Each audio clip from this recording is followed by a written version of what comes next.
NTA के अंदर क्या करप्शन है, क्या एनटीए को फायदा पहुंचा है? जिस तरह से एजुकेशन सेंटर सेट करने की बात का सवाल उठा रहे हैं ऋषि मिश्रा, आपने तो अक्कू जी ने तो पहले बोल दिया, नेशनल ठगी एजेंसी का नाम दे दिया कि भाई इस तरह से बच्चों को ठगा गया, उनके भविष्य को ठगा गया, तो उसकी क्रेडिबिलिटी पर सवाल तो है ही। लेकिन क्या एनटीए के अधिकारियों की मिलीभगत हो सकती है नीट गड़बड़ी मामले में? अक्कू जी। देखिए, जहाँ तक नेशनल ठगी एजेंसी कहने का सवाल है, ये प्रोवोक के तौर पर इस्तेमाल किया। बच्चे ठगे गए हैं, पर उनके अभिभावक ठगे गए हैं, सब लोग ठगे गए हैं, तो उसमें ये कहने में कोई दिक्कत नहीं। लेकिन ये कह देना कि वहाँ एनटीए के अफसरों की मिली भगत से हुआ, ये मैं नहीं कह रहा हूँ।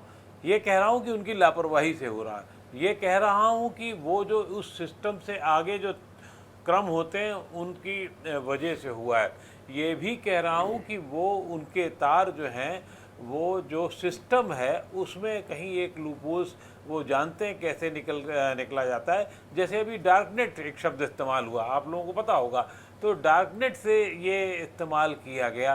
तो तकनीकी के इस्तेमाल में जो लापरवाही की गई है उसकी वजह से हल हो रहा है। लेकिन चोरी अगर मेरे घर में हो रही है तो वो चाहे मेरी लापरवाही से हो, मैंने वहाँ कैमरे नहीं लगाए थे इस वजह से हुई हो, या मेरे या दूसरे के ईमान में दिक्कत हुई हो, लेकिन पुलिस पर क्या पुलिस ने नहीं देखा इस वजह से हुई हो, लेकिन चोरी तो हुई ना।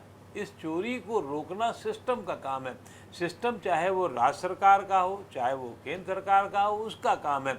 और ये बात बहुत ओछी सी लग रही है कि किसी एक पर, एक सरकार या एक दल पे बात की जाए। इसके जनक कितने लोग हैं हम सब जानते हैं, मैं उसकी बात भी नहीं कर रहा हूँ। मैं तो ये कह रहा हूँ जो चीज़ हो रही है अगर गड़बड़ है तो उसमें तत्काल कदम उठाए जाने चाहिए और उसकी शुद्धिकरण तत्काल की जानी चाहिए। उसको लटकाना नहीं चाहिए किसी भी तरीके से। क्योंकि उससे मुझे तो डर होता है। मेरे आज भतीजे और भांजे हैं, मेरी हिम्मत नहीं होती उनसे पूछूं कि बेटा तुम्हारा क्या हुआ रिजल्ट का।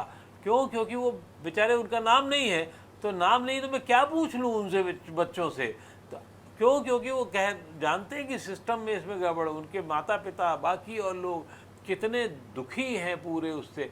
ये काम सरकार का है। आप इस तरीके से नहीं बरी कर सकते किसी सरकार को, चाहे वो केंद्र की हो चाहे राज्य की हो, कि नहीं हमारा नहीं था उनका था। ये बात सही है कि इसके में जो सिस्टम में जुड़े लोग हैं वो सिर्फ और सिर्फ पैसा कमाना जानते हैं, सिर्फ और सिर्फ आपकी गला घोटना जानते हैं। और ऐसे लोगों से फिर मेरा मानना है, आप माने ना माने, जब तक उन पर एक बढ़िया वाला दंड नहीं होगा। आज यूपी में अगर गुंडे नहीं काम कर पा रहे हैं तो उसके पीछे जो दंड चल रहा वही है, कोई बहुत ज़्यादा उसमें दिक्कत नहीं हो रही है। तो ये मैं इसी बात को कह रहा हूँ, ऐसा संभव नहीं है। मैं जानता हूँ मैं गलत बात कह रहा हूँ, ये संभव नहीं है इस तरीके से किसी को मार देना।